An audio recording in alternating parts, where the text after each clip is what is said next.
So in this video I'll be explaining the various components that this robot has, and this will allow you to understand how to operate this robot better. So we start with the frame. This is the basic frame of the robot, and you have 3 plates here. These 3 plates are where you have to place the food and essentials that you want to deliver. And then this entire robot will be placed on a track. At the bottom you have the sensor panel. This is the set of sensors that we will be using for following the line. So if you look at the line here, there is a combination of straight lines as well as certain thicker regions, as well as again a straight line and some curves. So the objective of this robot is to follow this line, and then whenever there is a thicker part, we call that a node, and it stops at those particular thick points. Now when you are laying the track out, you will have to ensure that the thicker segments here are laid right next to where you want the robot to stop near the bed. So that's about the external setting. Now coming to this side, you have the control panel.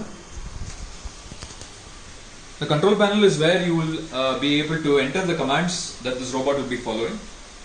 So for manual action, to move the robot manually, you have a joystick option here. This is just to move the robot, and so that you can set the robot and align it with the line. So here you have a kill switch, and this is the main power switch. You have a keypad here, and this keypad is what you use in order to operate the robot and stop at various places in the room. So the way that this keypad works is as follows. You have 2 modes of operation. One is the manual mode, and the other is the autonomous mode, where it moves by itself. The manual mode you use essentially for calibrating and aligning the robot with the track.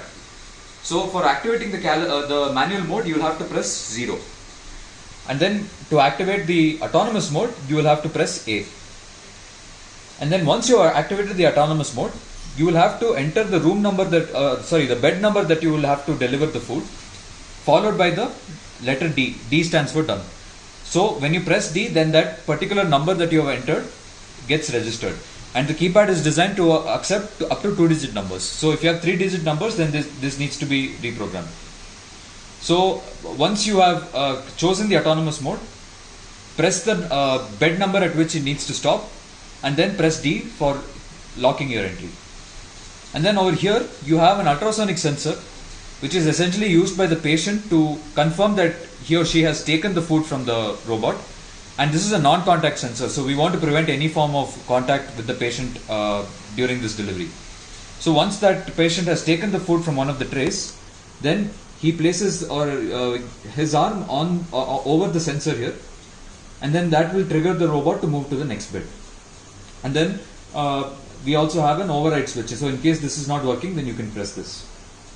So we have this essentially for control and debugging purposes from our end.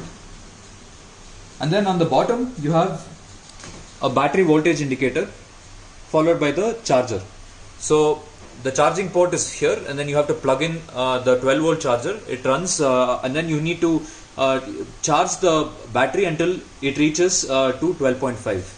So do not charge this robot more than 12.5 volts. Okay. So that's about the various components of the robot. And now for the working. So in order to switch on the robot, hold and push and hold on the switch here, and then the way that you know that the robot is on is if the battery indicator is on, and also the sensors here will light up. Now if these 2 signs are there, then it means that this robot is switched on. Now once this is done, you can use either manual mode or autonomous mode. So mostly when you switch it on, this robot will be elsewhere, so you'll need to navigate it to the track that it needs to follow. So for doing so, press 0, and once you press 0, you can use the joystick on your right next to the power button for doing the operation manually. Here this is forward, backward, left, right. And then once you align this robot to the track, you can then switch to the next mode. Now press A for switching to autonomous mode. Now once you are in autonomous mode, you will have the option to choose the various beds at which it needs to stop.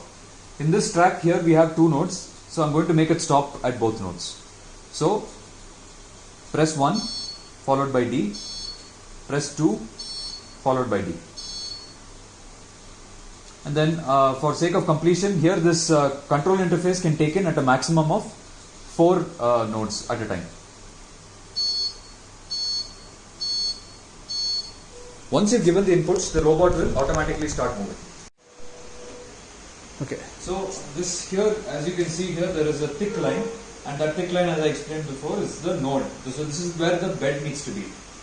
So at this point, when it stops, the patient gets up from his bed, he comes, he takes his food, and once he's done taking his food, all he needs to do is place his arm over the sensor here. So placing it here will cause the robot to continue moving forward. And so the next node is encountered, and so again, because the keypad had the second node also in its entry, it stops here. So once again, since it stopped, the next patient will come, he takes his food out, and then once that is done, he places his arms over the sensor, the robot moves again.